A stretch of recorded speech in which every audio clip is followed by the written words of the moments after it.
आज के इस सुंदर दिन के लिए हमारे पिता परमेश्वर और हमारे उद्धारकर्ता प्रभु यीशु मसीह के नाम को धन्यवाद देता हूँ। और प्रभु यीशु मसीह के नाम में आप सभी भाई बहनों को सलाम कहता हूँ। आशा करता हूँ आप सब प्रभु में आनंदित, खुश और मगन और प्रभु की महिमा में होंगे। प्रियो, ये जो दिन चालू है, ये जो समय है, वो एक उपवास का समय है और सारे लोग शायद इन दिनों में उपवास होंगे।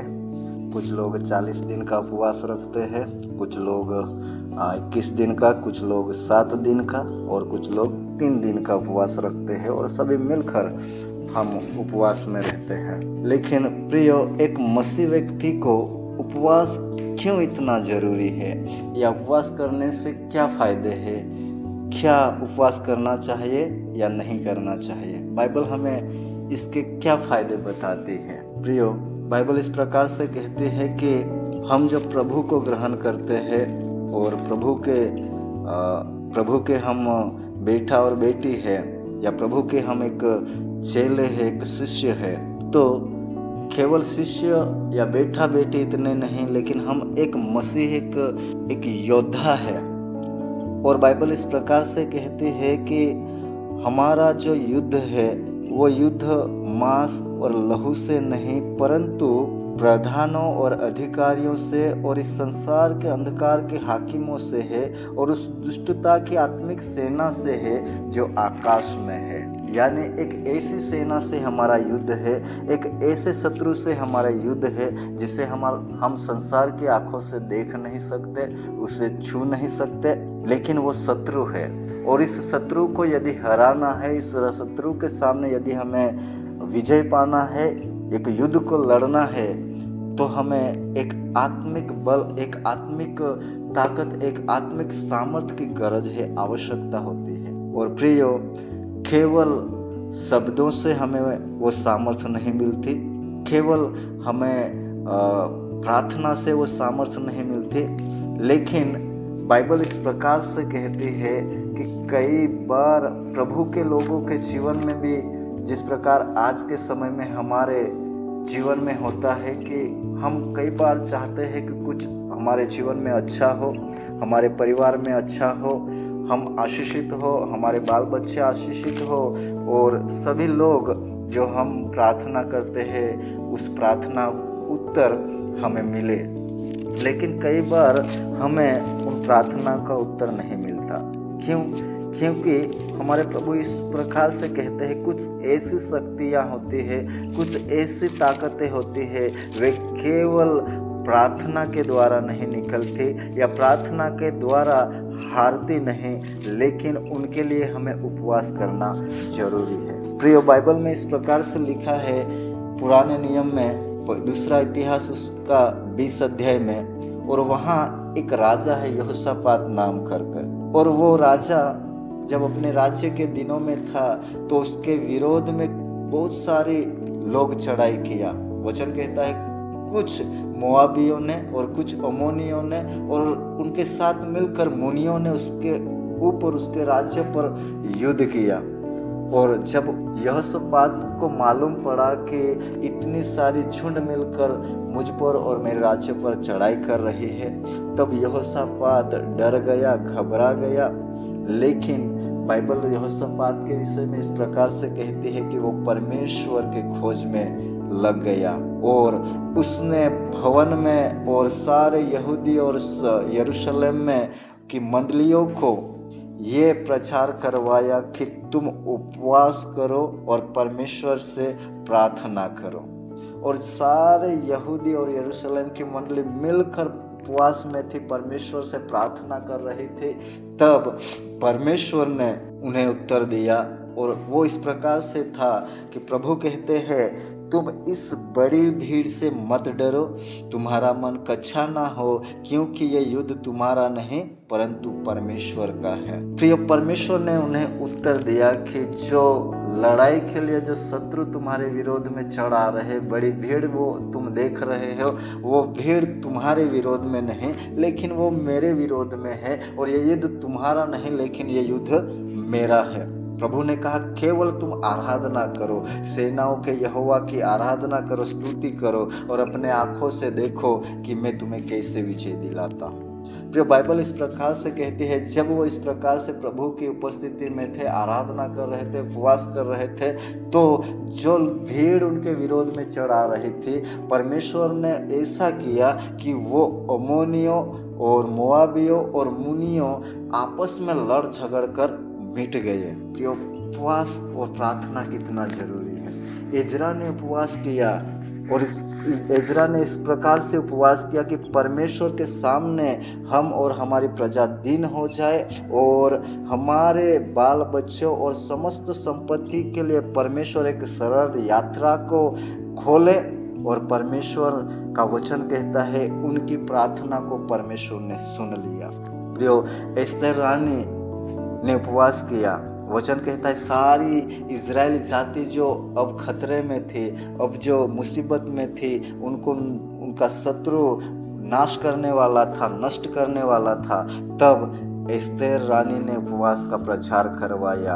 और जब उपवास का प्रचार करवाया, परमेश्वर ने उनके जीवन में कार्य किया और सारी इजराइल प्रजा बच गई। उपवास इतना जरूरी क्यों? प्रियो, बाइबल इस प्रकार से कहता है कि निनवे के लोग बहुत अधर्मी थे, पापी थे और पाप में फंसे हुए थे, और परमेश्वर की दृष्टि में ये आया कि उस सारे शहर को नाश कर दे। और परमेश्वर ने योना को भेजा, और योना ने जब वहाँ प्रचार किया तो जो अधर्मी थे, पापी थे, दुष्ट थे, उन्होंने परमेश्वर के इस वचन पर विश्वास किया।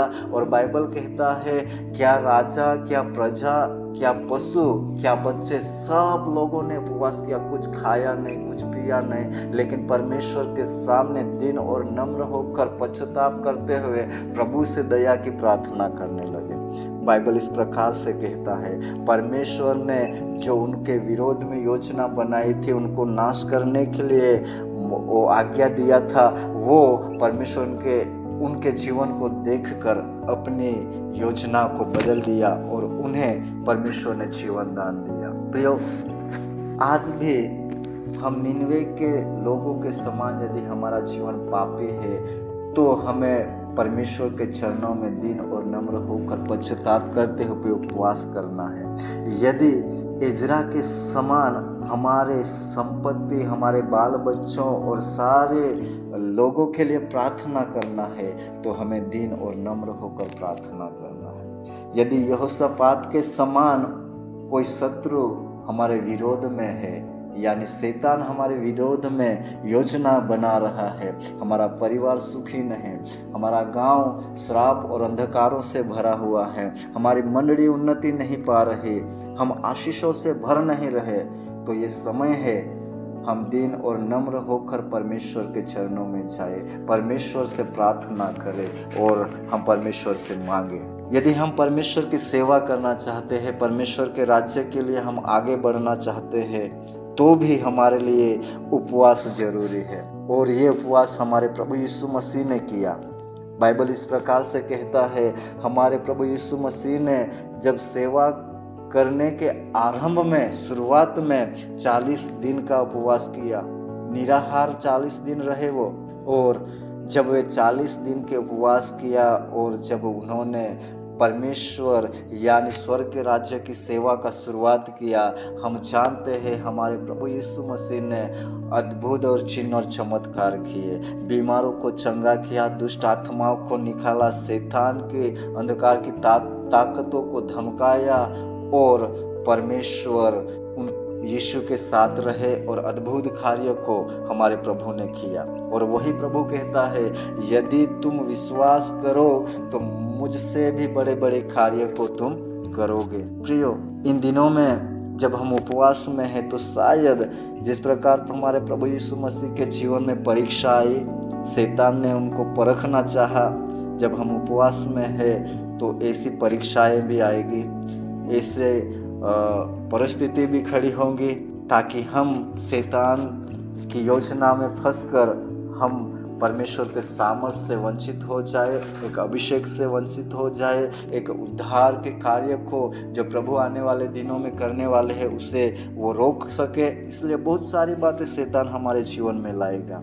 लेकिन प्रियो, उपवास हमारे लिए एक अद्भुत महत्वपूर्ण बात है, हमारे लिए ज़रूरी है, ताकि हम उपवास के द्वारा आत्मा में बल पाए, मंडली में सामर्थ्य पाए, परिवार में सामर्थ्य पाए और प्रभु एक अद्भुत कार्य को करे। प्रियो, हम किस प्रकार से उपवास करें, हम कैसे हम परमेश्वर के चरणों में जाए, कैसे हम परमेश्वर से प्रार्थना करें, कैसे हम परमेश्वर की इच्छाओं को मांगे।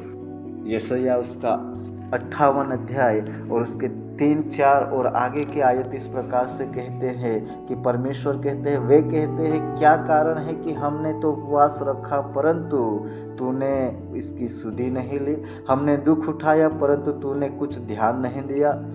प्रभु कहते हैं, सुनो, उपवास के दिन तुम अपनी ही इच्छा पूरी करते हो और अपने सेवकों से कठिन कामों को कराते हो। सुनो, तुम्हारे उपवास का फल यह होता है कि तुम आपस में लड़ते और झगड़ते और दुष्टता से घुसे मारते हो। जैसा उपवास तुम आजकल रखते हो, उससे तुम्हारी प्रार्थना ऊपर सुनाई नहीं देगी। जिस उपवास से मैं प्रसन्न होता हूँ, अर्थात जिसमें मनुष्य स्वयं को दीन करे, क्या तुम इस प्रकार करते हो? परमेश्वर कहता है, यदि हम 40 दिन के उपवास में हैं, यदि हम 21 दिन के उपवास में है, यदि 7 दिन के उपवास में है, यदि हम 3 दिन के उपवास में है, लेकिन वो उपवास कैसा है? क्या हम हमारी इच्छाओं को पूरा करना चाहते हैं? क्या हम हमारी मनोकामनाओं को पूरा करना चाहते हैं? क्या हम घमंड से भरे हुए होकर उपवास करते हैं? क्या हम दूसरों को दिखाने के लिए उपवास करते हैं? या फिर क्या हम हमारी बुरी इच्छाओं को पूरी करने के लिए उपवास करते हैं? बाइबल कहता है, सबसे पहले यीशु कहते हैं, तुम स्वर्ग राज्य की खोज करो, तुम सारी वस्तुएं तुम्हें मिल जाएगी। आजकल हम उपवास हमारी अच्छी सेहत, हमारी अच्छी तंदुरुस्ती, हमारे अच्छी वस्तुओं मिलने के लिए उपवास करते हैं, और वो उपवास शायद उसका उत्तर हमें मिलता नहीं, या फिर लेट हो, या फिर कुछ और हो जाता है। लेकिन प्रभु कहते हैं, सबसे पहले तुम स्वर्ग की खोज करो, परमेश्वर के राज्य की खोज करो, तो सब संसार की सारी वस्तुएं तुम्हें मिल जाएगी। प्रियो, मैं आपसे यही कहना चाहता हूँ, और प्रभु भी हमसे यही चाहते हैं कि हम दीन हो जाए, नम्र हो जाए, और सिर को झुकाकर आपस में हम लड़े ना, आपस में हम घमंड ना करें, हम किसी को नीचा ना दिखाए, लेकिन हम दीन और नम्र होकर उपवास में रहे। तो निश्चित इन दिनों का उपवास परमेश्वर ग्रहण करेगा, इन दिनों का उपवास परमेश्वर हमारे सुनेगा। इन दिनों की प्रार्थना के द्वारा प्रभु हमारे परिवार में, हमारे कलीसिया में, हमारे गांव में, हमारे एरिया में एक बड़ी बेदारी को लाएगा। बहुत सारे परमेश्वर से खोए हुए, परमेश्वर से दूर ऐसे लोगों के जीवन में अद्भुत कार्य को हम देखेंगे हमारी आंखों से, और परमेश्वर अपने राज्य को बढ़ाएगा, और उसी के साथ प्रभु हमारी भली इच्छाओं को भी पूरी करेगा। प्रभु चाहता है हम दीन और नम्र होकर प्रार्थना करें, उपवास करें, ताकि हमारा उपवास का उत्तर, उपवास का प्रतिफल हमें मिल सके, और ये उपवास एक ऐसा विफल न जाने पाए, लेकिन एक फलदायी होने पाए, एक आशीष का कारण होने पाए। इसीलिए जैसा प्रभु चाहते हैं वैसे हमें उपवास करना है। हर मसीह व्यक्ति को, हर पास्टर को, हर कलीसिया को इन दिनों में हमें उपवास करना है और परमेश्वर की इच्छा को पूरा करना है। प्रभु इन वचनों के द्वारा आप सभी को आशीष दे। आमीन।